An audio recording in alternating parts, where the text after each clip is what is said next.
La paz del Señor, familia.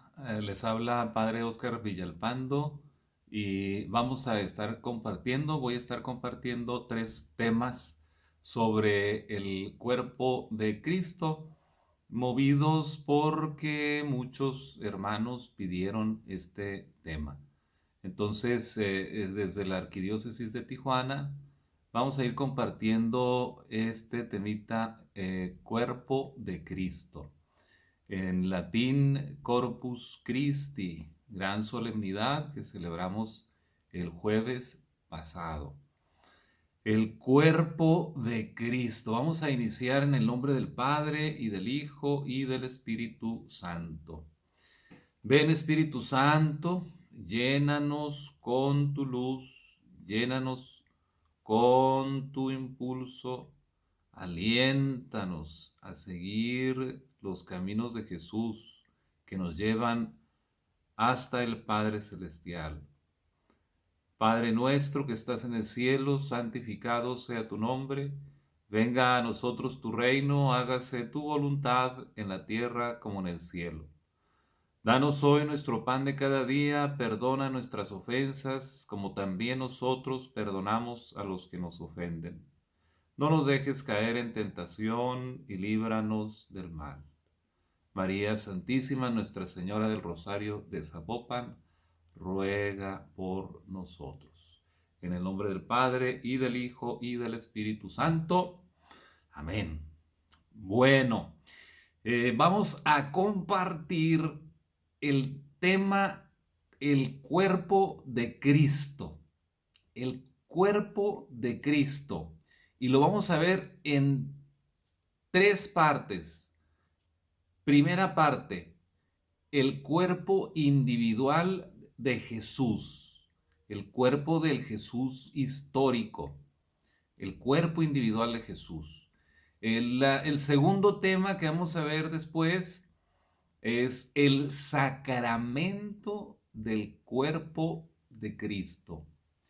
Y la tercera parte que vamos a ver es la iglesia, cuerpo de Cristo. La iglesia, cuerpo de Cristo. Entonces, tema 1, el cuerpo individual de Jesús. El siguiente tema de la siguiente semana, el sacramento del cuerpo de Cristo. Y en la tercera semana vamos a ver la iglesia, cuerpo de Cristo. Tengan su Biblia, por favor, a la mano. Vamos a ir consultando los textos bíblicos que son tan importantes, ¿verdad? Quiero empezar diciendo una crítica que nos hacen los protestantes. Es que dicen muchos que la Iglesia Católica no utiliza la Biblia. Pero si nosotros nos fijamos, por ejemplo, en la Eucaristía, que es la fuente principal donde vamos a comer y a beber para llenarnos en el Espíritu, está toda inspirada y llena por la palabra, ¿no? Para irnos al grano, la mitad de la misa se llama liturgia de la palabra. Por eso está la primera lectura en los domingos, el Salmo, la segunda lectura, Aleluya, y el Evangelio, todos tomados de las Sagradas Escrituras. Entonces, no, y luego la siguiente parte de la misa, todo está inspirado en textos bíblicos, ¿no? Desde que oremos, ¿no? La oración colecta, la oración sobre las ofrendas, todo el prefacio, todo está inspirado en la palabra de Dios, la narración y la consagración, ¿verdad? Puras palabras bíblicas. Entonces, voy a pedirles que tengan su Biblia católica, muy importante también que su Biblia sea católica, ¿eh? Ya podríamos ver en otro momento por qué, pero pues que sean autorizadas por la Iglesia Católica. Su Biblia latinoamericana, la más común, la Biblia de Jerusalén, entonces que la tengan a la mano. Vamos a recurrir en este momento al cuerpo de Cristo, esta pequeña introducción. Esta es una introducción. Según el Nuevo Testamento, El cuerpo de Cristo desempeña una función grandísima, inmensa, capital, le podemos llamar, en el misterio de la redención. Entonces, en el misterio de la redención, el cuerpo de Cristo ocupa un lugar capital. Desde todo el Nuevo Testamento estamos hablando ahorita, ¿ok? Pero la expresión reviste diferentes sentidos. La expresión cuerpo de Cristo tiene diferentes sentidos. Unas veces se refiere al cuerpo individual de Jesús. Otras veces se refiere a su cuerpo eucarístico. Otras veces se refiere el cuerpo del que nosotros somos miembros. Otras veces se refiere al cuerpo del que nosotros somos miembros y que le llamamos iglesia. Entonces fíjense cuántos sentidos hay.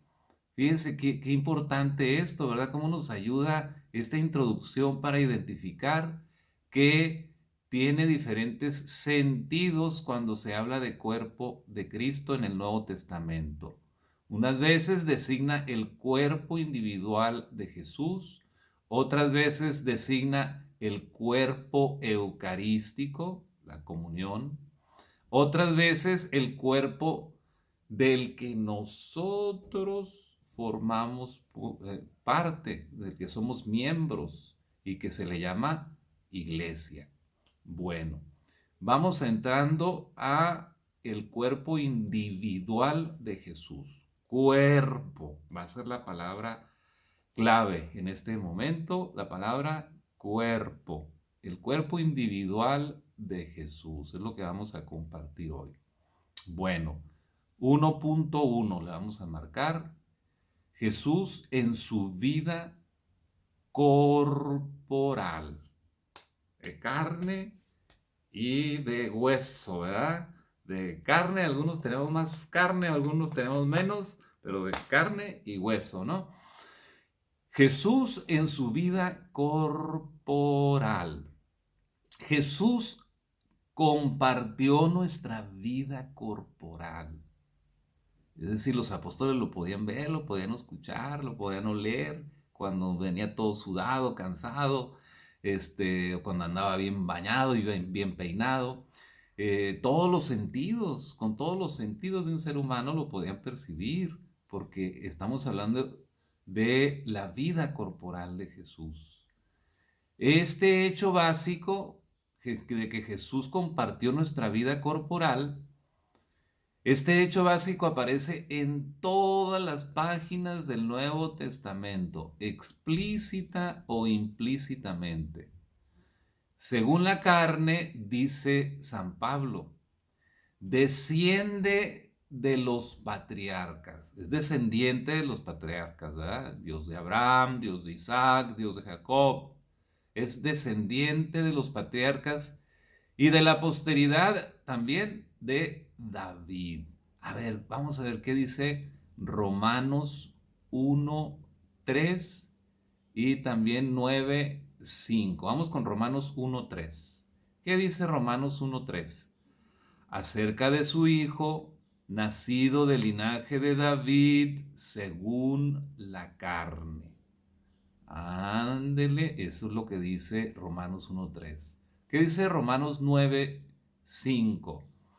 Y los patriarcas, de los cuales también procede Cristo según la carne, el cual está por encima de todas las cosas, Dios bendito por los siglos de los siglos. Amén. Tenemos dos textos bíblicos que nos hablan de Jesús en su vida corporal y de quienes desciende, de los patriarcas, de David. Nació de una mujer. A ver, ¿dónde dice que nació de una mujer? Vámonos a Gálatas 4:4. A ver, en su Biblia. Pero al llegar la plenitud de los tiempos, envió Dios a su Hijo, nacido de mujer, nacido bajo la ley. Excelente. Entonces estamos hablando que nació de una mujer. Seguimos hablando de Jesús en su vida corporal. Nació de una mujer. Gálatas 4:4. En los evangelios se impone por todas partes la realidad de su naturaleza divina o humana. De su naturaleza humana estamos hablando ahorita, ¿verdad? Sin que sea necesario mencionar explícitamente su cuerpo. Está sujeto, fíjense, vamos a ver Mateo 4:2. Mateo 4:2. Ténganlo preparado. Está sujeto Jesús en su vida corporal. A Jesús le dio hambre. Piensen en algún momento donde han tenido hambre, que se quieren comer unos taquitos de carne asada, se quieren comer una torta, se quieren comer una ensalada o se quieren comer una fruta. Piensen en que Jesús está sujeto en su vida histórica al hambre. Vamos a ver Mateo 4:2. Y después de hacer un ayuno de 40 días y 40 noches, al fin sintió hambre. Muy bien. No creo que se cortó el audio, ¿eh? Al fin sintió hambre. Bueno, eso está Mateo 4:2, ¿verdad? También Jesús en su vida corporal sintió fatiga. A veces podríamos decir que sintió fatiga crónica, pero Jesús sintió el estar fatigado de caminar, fatigado de predicar, fatigado de la gente que quería tocarlo, que quería escucharlo, fatigado de tantas cosas que nos pueden cansar, ¿no? Como a cualquier cuerpo humano. También no solamente sintió fatiga, ¿verdad? Ya les dije el texto bíblico, creo que no. Texto bíblico Juan 4:6. Y así dice el texto. Allí estaba el pozo de Jacob. Jesús, como se había fatigado del camino, estaba junto al pozo. Era alrededor de la hora sexta. Jesús, como se había fatigado del camino. Entonces ahí encontramos a un Jesús fatigado. Juan 4:6.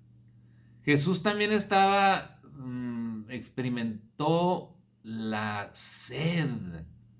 No sé si alguna vez han estado en un desierto y han tenido sed, que está el sol que arde, que está uno sudando, que necesita uno minerales que vienen en el agua, que necesita uno hidratarse.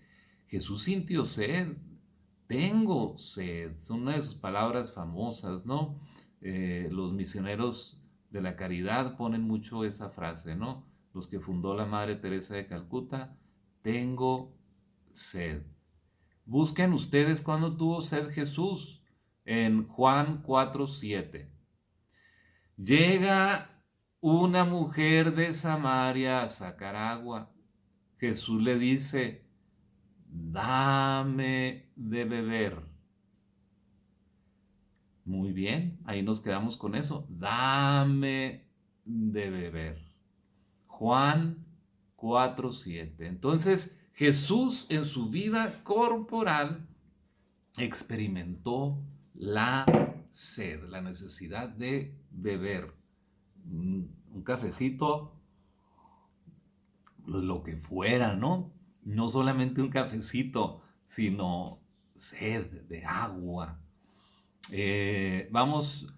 También Jesús en su vida corporal experimentó el tener sueño. Marcos 4:38. Estos elementos son bien importantes, que los veamos, porque no todos estamos en el mismo nivel catequético, pero sí todos estamos en la necesidad de contemplar a través de estos textos bíblicos el cuerpo individual de Jesús. Estamos hablando del cuerpo de Cristo, inspirados por las necesidades que ustedes me presentaron y por esta, curiosamente, la solemnidad de Corpus Christi, el cuerpo de Cristo. En español le decimos el cuerpo y la sangre de Cristo, ¿verdad? Bueno, entonces a Jesús también le dio sueño. Marcos 4:38. Él estaba en popa, durmiendo sobre un cabezal. Le despiertan y le dicen: Maestro, ¿no te importa que perezcamos? Ah, caray, entonces Jesús está durmiendo sobre un cabezal. A Jesús experimentó el sueño. Marcos 4:38. Y estuvo sujeto también el cuerpo. Jesús en su vida mortal, en su vida corporal, experimentó el sufrimiento. Sufrimiento. Entonces, para eso pues podemos ver toda la pasión de Cristo en la Semana Santa, ¿no? Su muerte. Entonces Jesús experimentó el sufrimiento. Hace unos días me decía un policía, porque han agarrado muy mala reputación en los medios de comunicación, pues algunos han sido difamados falsamente, otros realmente han sido malos y los han expuesto los medios de comunicación. Pero me decía un policía: me siento frustrado, padre, impotente, avergonzado, porque la gente no ve al policía como alguien que los cuida. Me lo estaba diciendo un buen policía de Estados Unidos. La gente no nos ve con esa autoridad, con ese respeto. Le digo: mira, para que experimentes en tu vida como también los sacerdotes, estamos sufriendo el tema de otros sacerdotes que practican la pedofilia o algún pecado mortal muy grave que escandaliza, para que te des cuenta cómo somos a veces difamados los sacerdotes. Pero el difamado por excelencia es Cristo Jesús, quien no cometió pecado, que no nació de pecado y que fue injuriado, que le levantaron falsos y que lo asesinaron con la muerte más injusta de la historia y más dolorosa, ¿no? Entonces, el sufrimiento. Este policía sufre el desprecio del pueblo porque otros se han portado mal y le da impotencia, le da ansiedad, le da angustia, experimenta muchas cosas en su corazón, ¿no? Entonces está sufriendo injustamente, está sufriendo injustamente. Muy bien. Fíjense qué importante estas experiencias de Jesús en su vida corporal, porque a veces tendemos a creer que Jesús no le dio hambre, no le dio sed, no le dio sueño, no le dio sed, no experimentó sufrimiento. No, no, no, no, no, no, no, no, no, no, no, no, no. Es necesario mencionar explícitamente que estuvo sujeto al hambre, a la fatiga, a la sed, al sueño, al sufrimiento. Al sufrimiento. Y nosotros, como hemos sido asociados a esta pasión de Cristo, pasión significa acción recibida, es decir, hambre, fatiga, sed, sueño, sufrimiento. Pasión significa acción recibida. Nosotros estamos asociados a esa experiencia de Jesús. Para insistir en estas realidades, Juan habla más bien de la carne de Jesús, de ese griego, esa palabra griega, sarx, ¿verdad? De esa carne de Jesús. Vayamos a ver Juan 1:14. Vayamos a ver Juan 1:14 en su Biblia Y dice, y la palabra se hizo carne y puso su morada entre nosotros y hemos contemplado su gloria, gloria que recibe del Padre como Hijo único, lleno de gracia y de verdad. Y empieza así, ¿verdad? Este texto de Juan 1:14. Estamos hablando del primer capítulo del Evangelio de San Juan. Juan 1:14. Y la palabra se hizo carne, ¿verdad? Y habitó y puso su morada entre nosotros. Esta es otra traducción, pero verifiquen que la suya sea católica, su Biblia.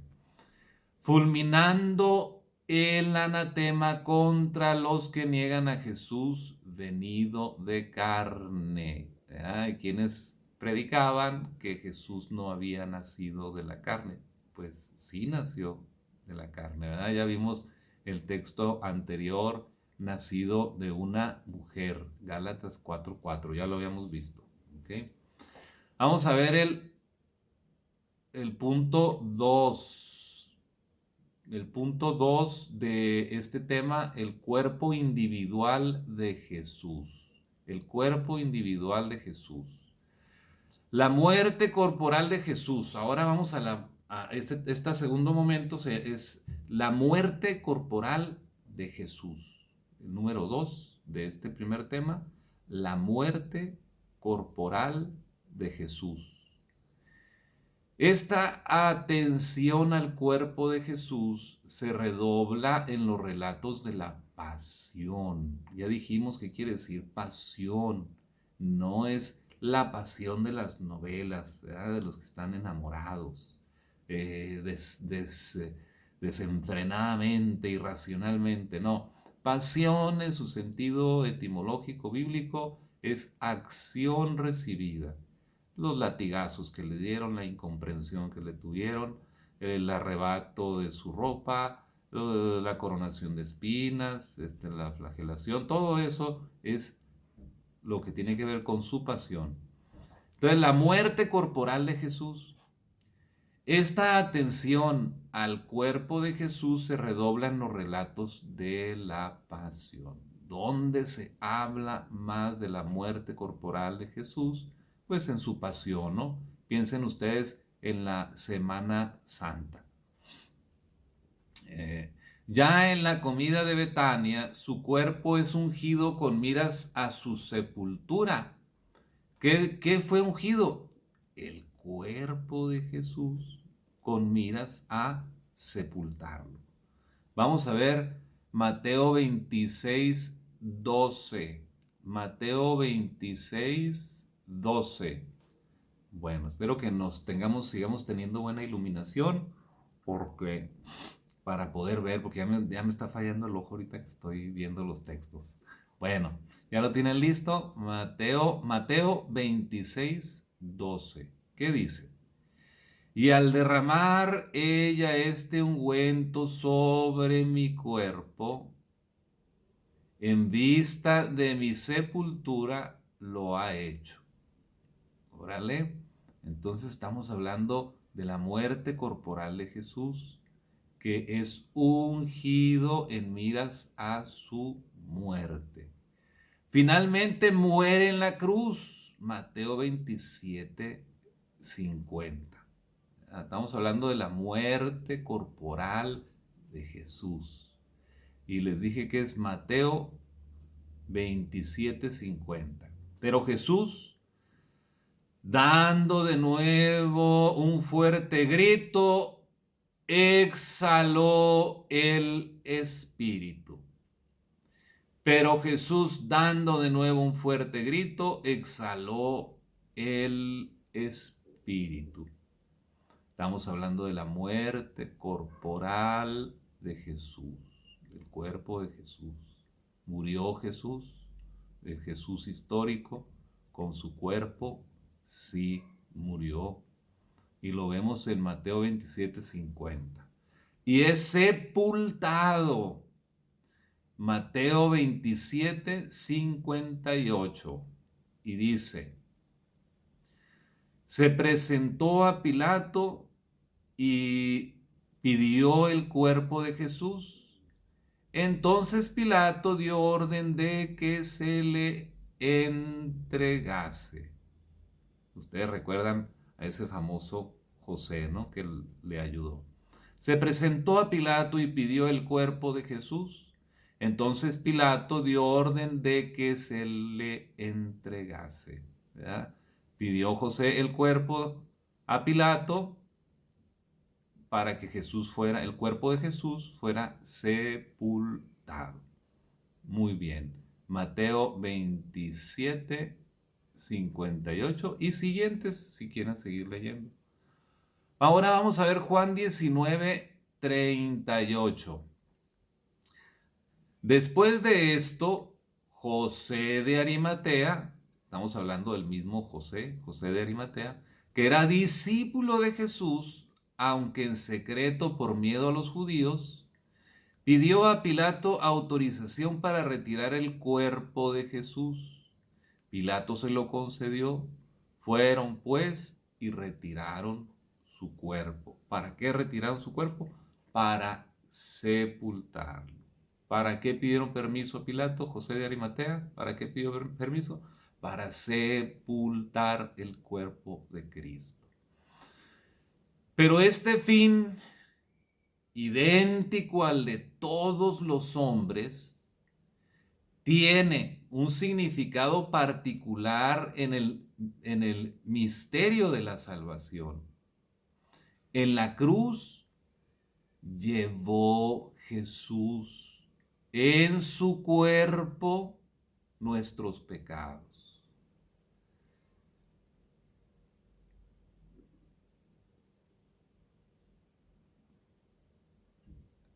Un significado particular en el misterio de la salvación en la cruz. Llevó Jesús en la cruz nuestros pecados en su cuerpo. Fíjense qué importante esto. Jesús cargó con nuestros pecados en su cuerpo cuando estaba en la cruz. Cargó los pecados. Yo siempre trato de definir esto porque nuestra mente no alcanza a comprender. Jesús cargó en su cuerpo nuestros pecados cuando fue crucificado. Los pecados de todos los que habían muerto antes de él y de todos los que habrían de morir después de él. Eso fue lo que cargó en su cuerpo Jesús, el Jesús crucificado. La muerte, estamos hablando de la muerte corporal de Jesús. Muy bien. Vamos a ver Primera de Pedro 2:24, por favor. Primera de Pedro 2:24. Perdonen, ¿eh? Ay, no tengo Kleenex aquí, pero bueno, estamos bien, discúlpenme. Primera de Pedro 2:24. El mismo que sobre el madero llevó nuestros pecados en su cuerpo, a fin de que, muertos a nuestros pecados, viviéramos para la justicia, con cuyas heridas habéis sido curados. Ay, es un texto tremendo. Primera de Pedro 2:24 requiere, es una inspiración para un retiro de fin de semana o de una semana. Primera de Pedro 2:24.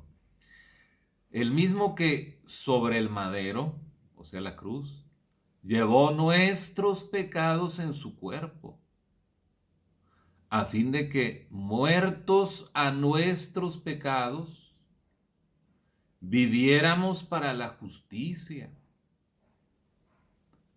con cuyas heridas habéis sido curados,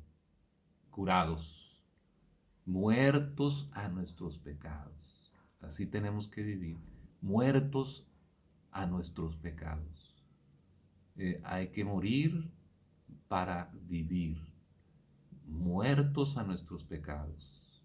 Eso nos inspira la muerte corporal de Jesús, ¿verdad? Morir a nuestros pecados, vivir en la justicia. Y Él con sus heridas sana nuestras heridas. Muy bien. Dios nos reconoció nos reconcilió, Dios nos reconcilió en su cuerpo de carne, entregándolo a la muerte. Hay que repetir esto. Esta es una pequeña traducción. A veces hay unas traducciones un poquito mal hechas de mi parte, del inglés al español, y ustedes saben que cuando se traduce de un idioma a otro siempre pierdes algo, ¿no? A lo mejor no es la mejor traducción la mía, pero creo que sí estoy diciendo lo que es el sentido bíblico. Dios nos reconcilió en su cuerpo, porque acuérdense que el cuerpo era considerado como pecado, ¿verdad? Algunos textos dicen, y el verbo se hizo pecado, ¿verdad? Como diciendo, se hizo carne. Pero fíjense que Dios nos reconcilió en su cuerpo de carne, entregándolo a la muerte. Dios Padre nos reconcilió en su cuerpo de carne, entregándolo a la muerte. Vamos a ver Colosenses 1:22. Colosenses 1:22. Os ha reconciliado ahora por medio de la muerte en su cuerpo de carne, para presentaros santos, inmaculados irreprensibles delante de Él. Híjole, qué barbaridad. Os ha reconciliado ahora por medio de la muerte en su cuerpo de carne. Por la muerte de carne de Cristo en la cruz nos ha reconciliado para presentarnos santos. Fíjense, todo esto pasa en la misa. Todo esto sucede en la misa. Para presentarnos santos. Porque, ¿qué hay de santos? Yo le digo a mi comunidad aquí. ¿Qué hay de santos? De santidad de nosotros. Además, inmaculados e irreprensibles delante de Él. Tres cosas que hace por medio de la muerte en su cuerpo de carne.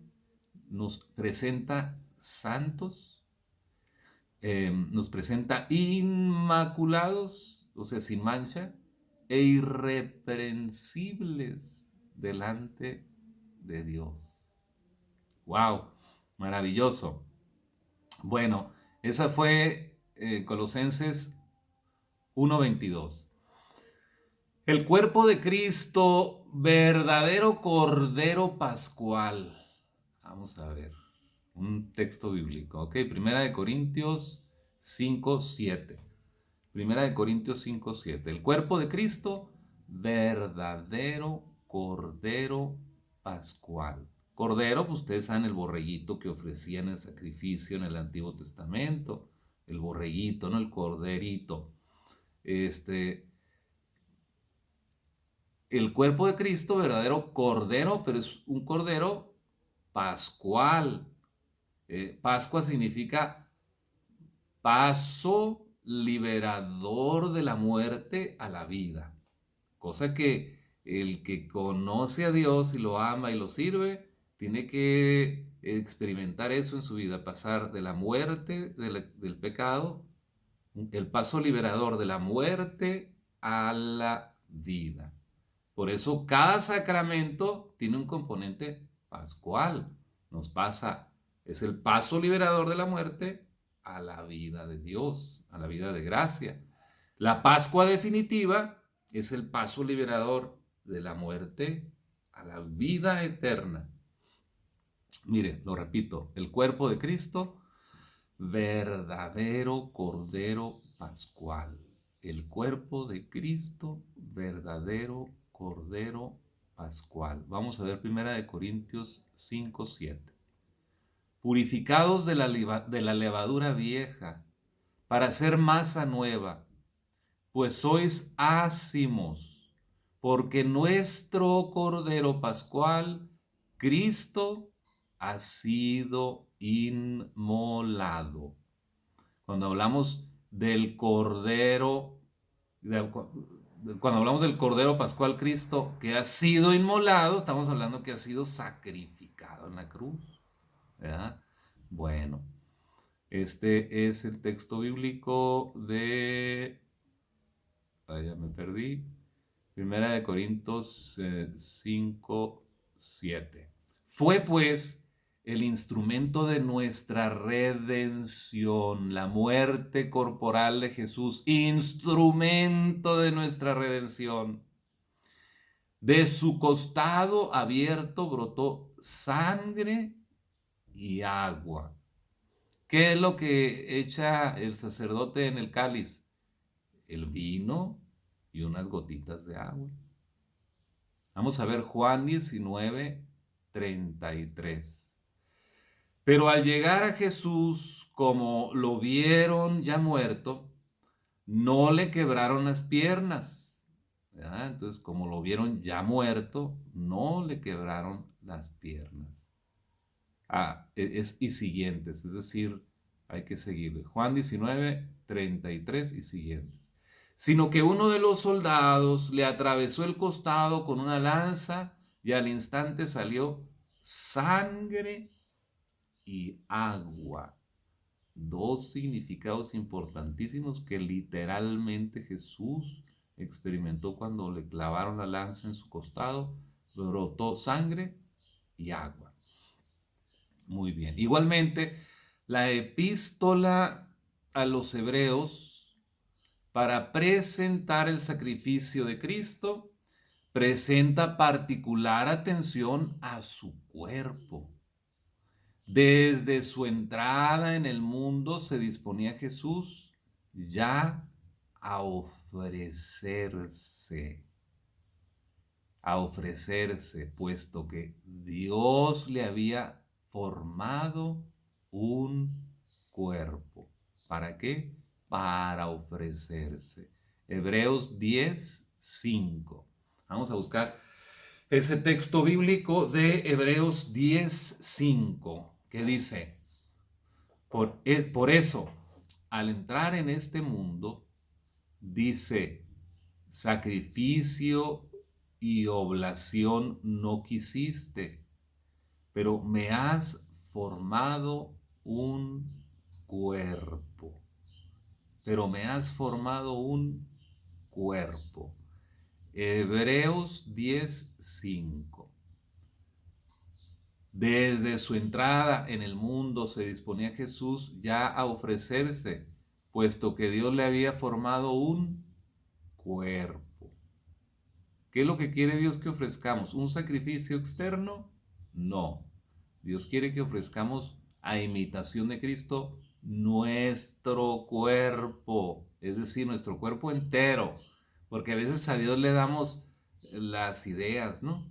O ya porque pensamos en Dios un minuto en la mañana, creemos que con eso basta. No, para Dios es nuestro cuerpo entero, nuestro tiempo, nuestros pensamientos, nuestro dinero, nuestros sentimientos, nuestro cuerpo físico completo, ¿verdad? Bueno, y finalmente, por la oblación de su cuerpo, nos santificó una vez por todas. Con la oblación de su cuerpo, nos santificó de una vez por todas. Órale, vamos a ver Hebreos